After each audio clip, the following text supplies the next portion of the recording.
Last time on a comically long review. By now, you know what the first issue of a new event comic means, right? I guess just making covers and not ever stopping is also a necessary evil.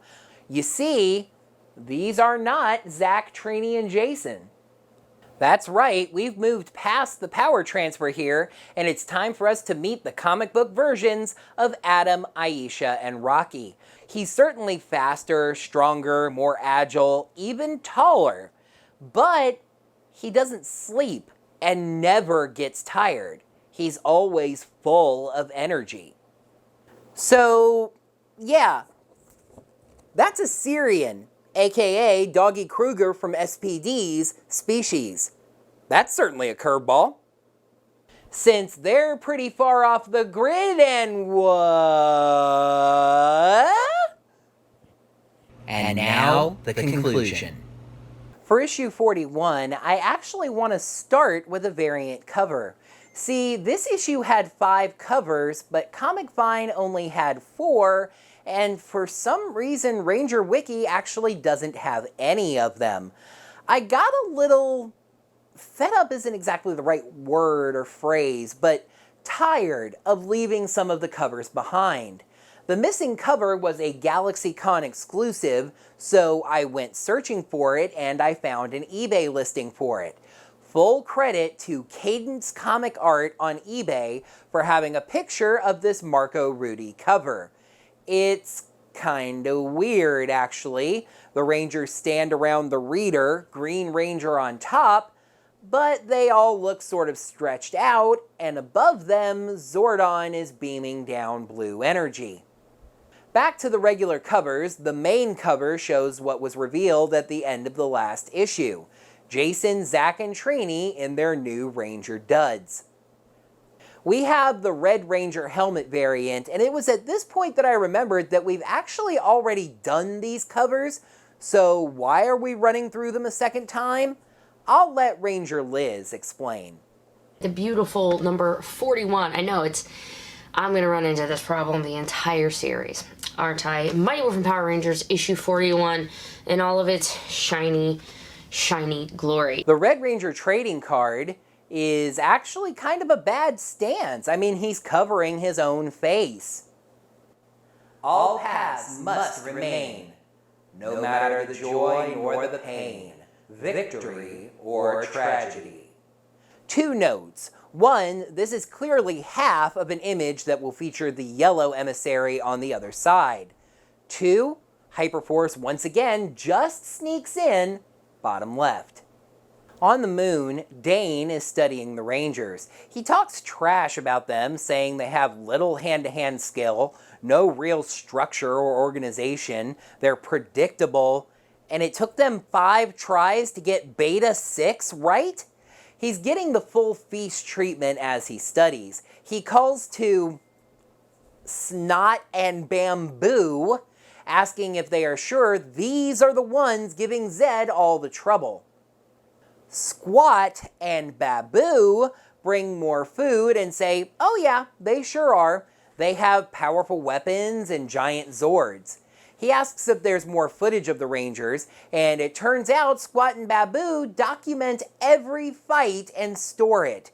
He demands Baboon bring him more of these fried root vegetable, so French fries, and Spot bring him every video crystal they have.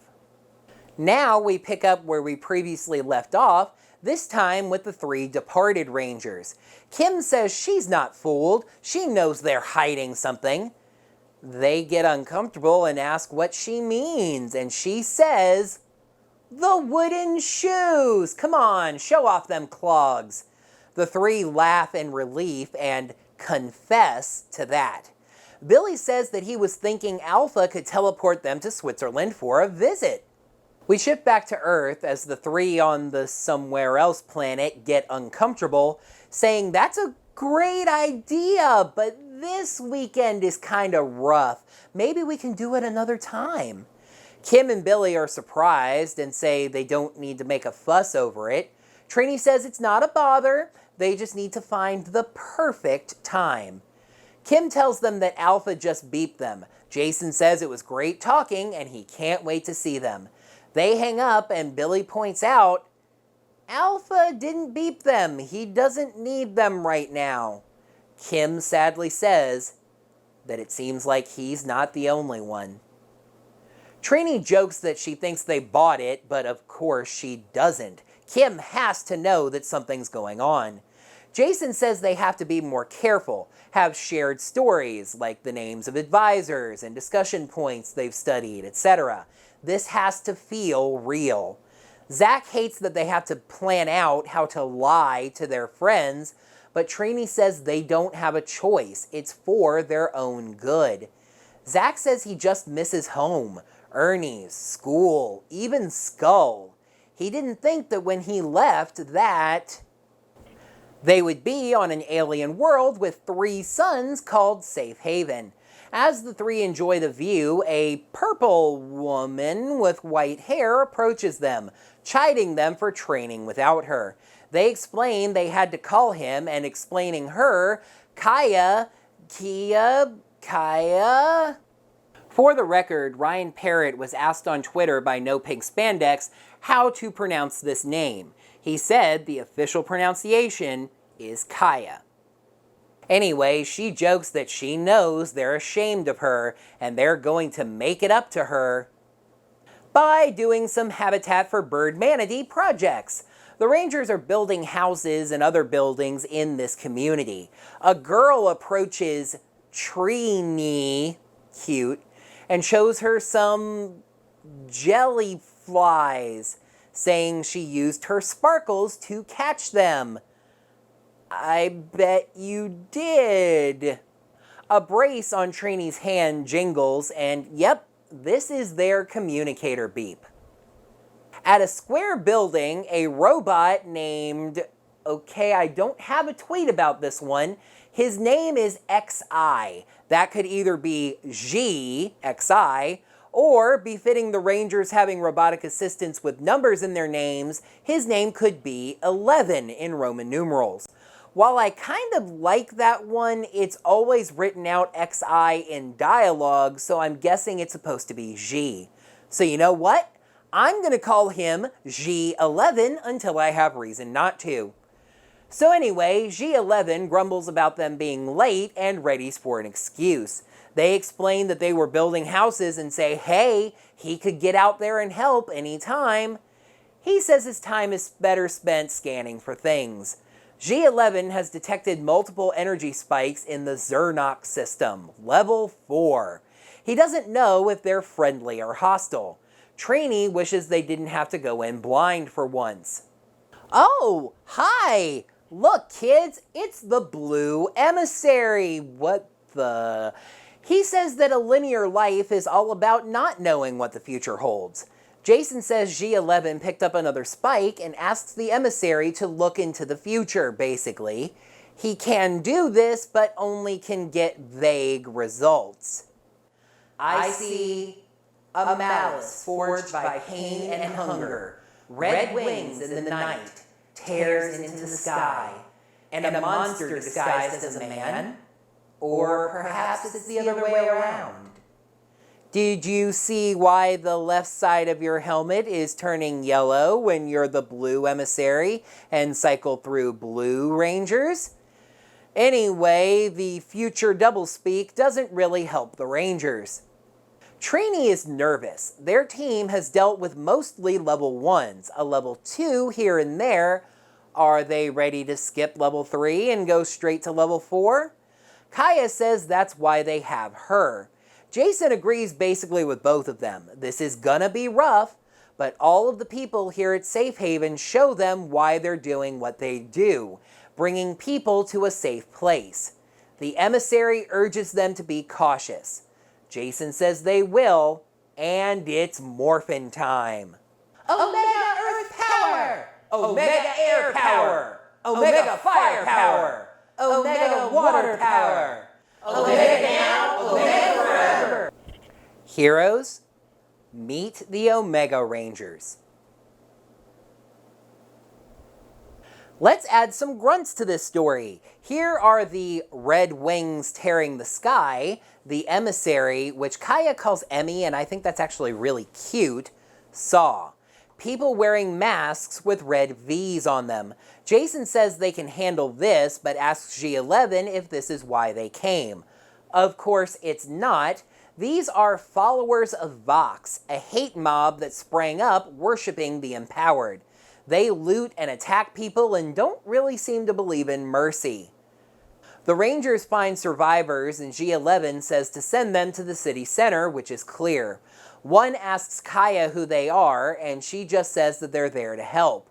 She asks who did this, and the woman says it was Vox, the powered one. He destroyed the city and destroyed their entire army. That's when the mob rose up to support him. She suddenly says they have to go, but then there's a Kaboom Studios. It was the arrival of this Final Fantasy-looking character. He calls himself Garrison Vox and asks what Kiya is. Zack pops in saying they are super secret space ninjas. Ranger Liz called it, by the way. Or his worst nightmare. And Vox punches Zack through a wall. Jason... Okay, this is kind of interesting. He asks if Trini remembers how they dealt with War Bunny. Trini gets in really close, making Vox swing, and then Jason kicks him hard. So, the fight he's describing begins in Go-Go Power Rangers issue 22, which I haven't reviewed yet, but Jason doesn't even arrive by the end of the issue, so he seems to be describing action in issue 23. This is kinda spoilers.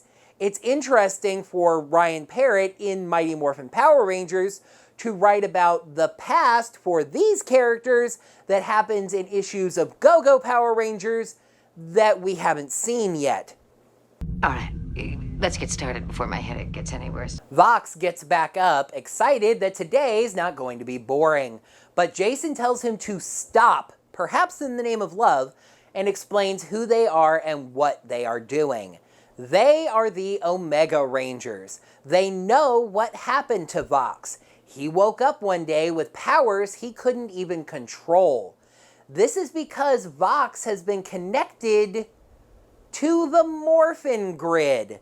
The Rangers are connected to it too, and their job is to find people like Vox and bring them to a place called Safe Haven.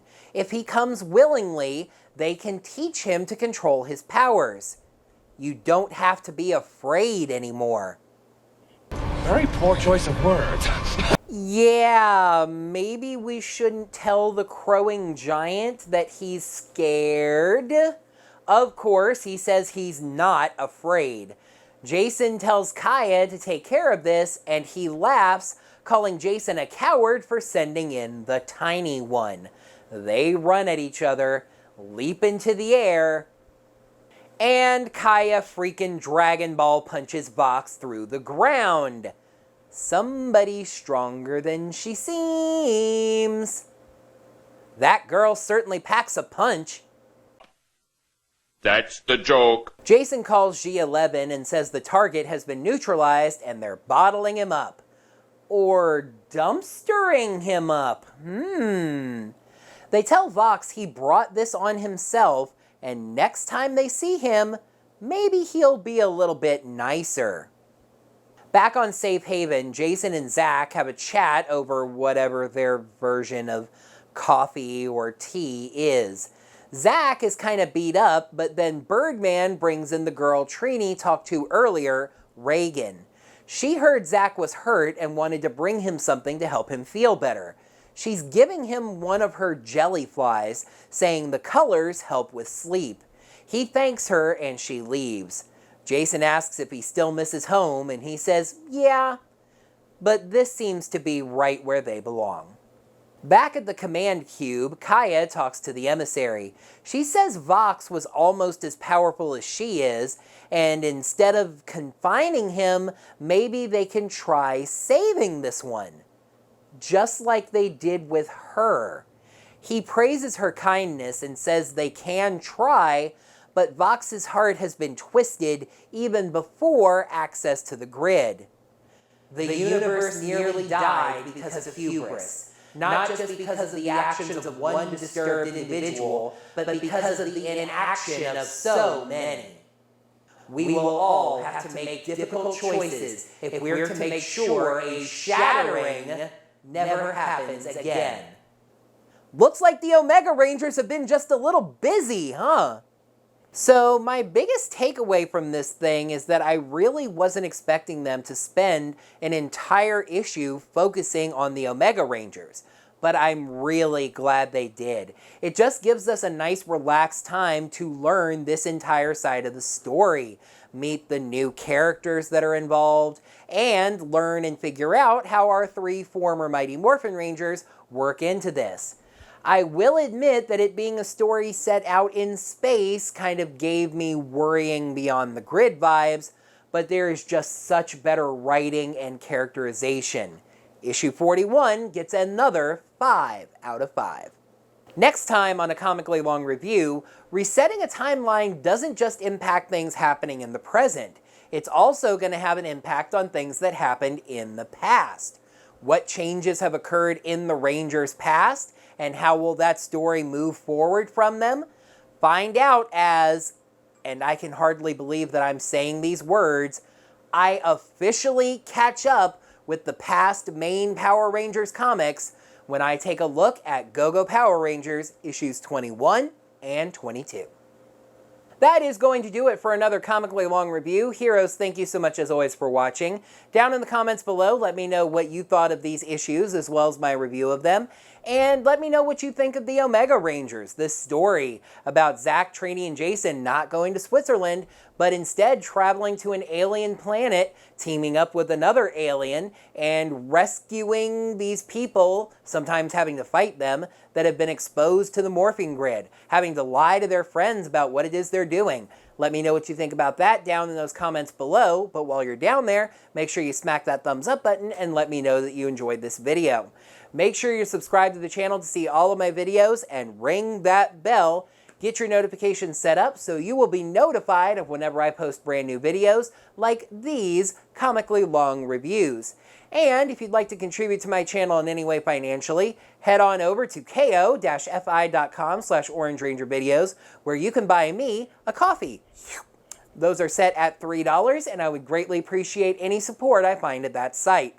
Until next time, heroes, may the power protect you. On the moon, Drain.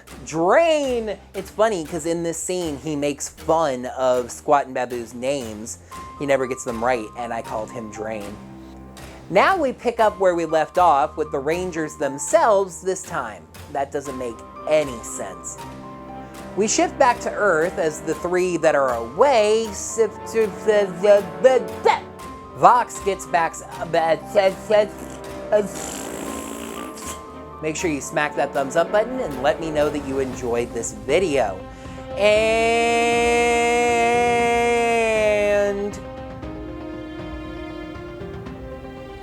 also, while you're down there, remember to answer the question I forgot to ask you.